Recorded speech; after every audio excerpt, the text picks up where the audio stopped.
Assalamualaikum dan selamat sejahtera cikgu ucapkan kepada semua murid tahun 6 aktif.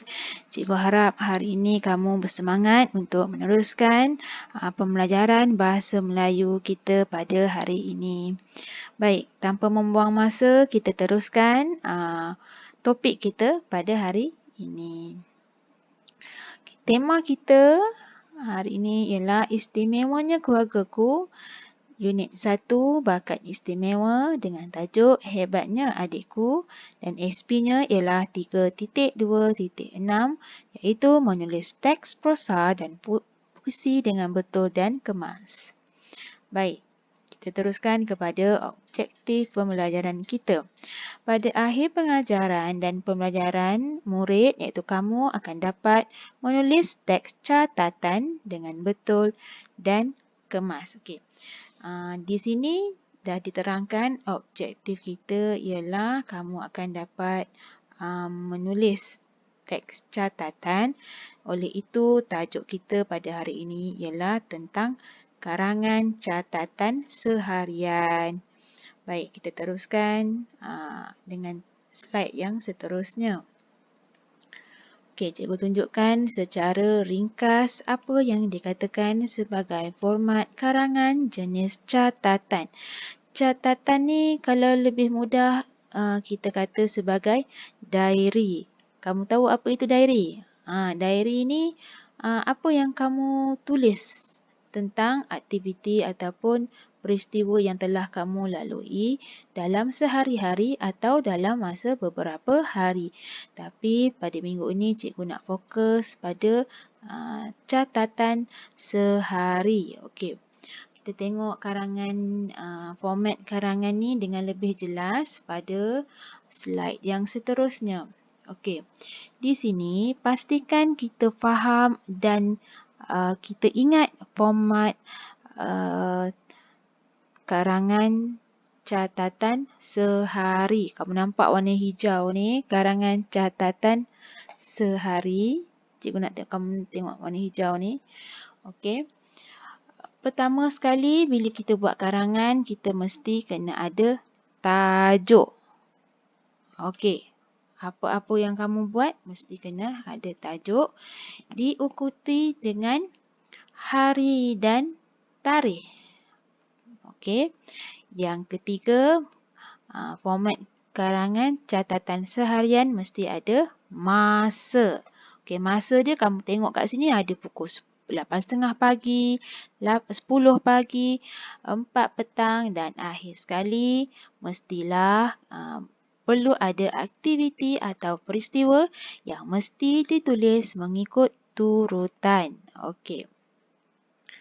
Seterusnya, kamu rujuk buku teks bahasa Melayu muka surat 4. Dalam buku teks ni ada contoh karangan yang diberikan yang telah diberikan dalam tajuk Hebatnya Adikku. Okey, cikgu nak kamu tengok dengan lebih jelas. Okey, cikgu besarkan sikit gambar dia ni. Okey, kamu tengok pada perenggan pertama ada hari Rabu. Kan? Kita ikut format kita tadi tu. Kita ada hari Rabu dan kemudian kita ada tarikh. Kemudian kita ada waktu. Okey, cikgu bacakan. Para peserta pertandingan melukis termasuk adikku Irfan sudah bersedia. Pertandingan melukis akan dimulakan pada bila-bila masa sahaja. Semua peserta termasuk Irfan berkumpul di dalam dewan sekolah.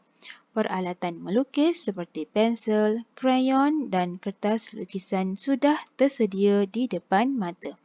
Baik. Satu karangan yang baik ialah pada perenggan pertama terdapat lebih kurang 2 hingga 3 ayat. Okey. Kita tengok pula pada perenggan yang kedua, pukul 8.15 pagi. Semua peserta melukis. Tema pertandingan melukis itu ialah keluarga yang bahagia. Irfan melukis gambar keluarga kami yang sedang berkelah.